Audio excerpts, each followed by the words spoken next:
ঢাকায় ব্রিটেনের সাবেক মন্ত্রী টিউলিপ সিদ্দিকের অভিনব জালিয়াতির প্রমাণ পাওয়ার কথা জানিয়েছে দুর্নীতি দমন কমিশন দুদক। গুলশানে ইস্টার্ন হাউজিং লিমিটেডকে সরকারি জায়গা হস্তান্তরের বিনিময়ে ফ্ল্যাট উপহার নিয়েছেন তিনি।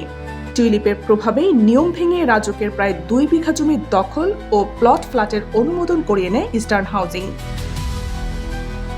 ফ্ল্যাটের আদ্যপান্ত খুঁজতে গিয়ে দুদক পেয়েছে পুরো প্রক্রিয়া জুড়েই অভিনব জালিয়াতির নানা ফিরিস্তি।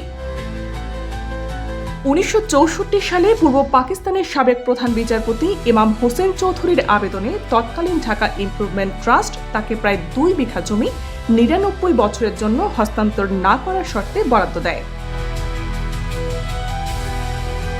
কিন্তু 1974 সাল থেকে 2 হাত ঘুরে সেই সম্পত্তি চলে যায় ইস্টার্ন হাউজিং এর সাবেক চেয়ারম্যান জহুরুল ইসলামের কাছে। 2000 সালে টিউলিপ সিদ্দিকের আপন খালা তৎকালীন প্রধানমন্ত্রী শেখ হাসিনার প্রভাব খাটিয়ে ইস্টার্ন হাউজিংকে লিগ্যাল পার্সন হিসেবে আমোক্তার অনুমোদন ও 36টি ফ্ল্যাটের বিভাজনে তৎকালীন রাজক সংশ্লিষ্টদের মাধ্যমে অনুমোদন করিয়ে নেয়। বিনিময়ে একই প্লটে 201 নম্বর ফ্ল্যাটটি গ্রহণ করেন টিউলিপ।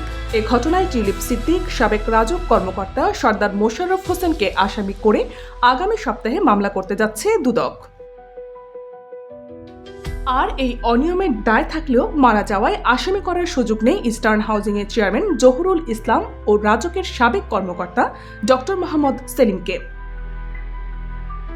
সুপ্রিম কোর্টের আইনজীবী সৈয়দ মোহসিব হোসেন জানান, রাজকের প্লট বরাদ্দ বাণিজ্যিকভাবে ব্যবহারের কোনো সুযোগ নেই। সংশ্লিষ্ট কোনো বিভাগ এর দায় এড়াতে পারে না।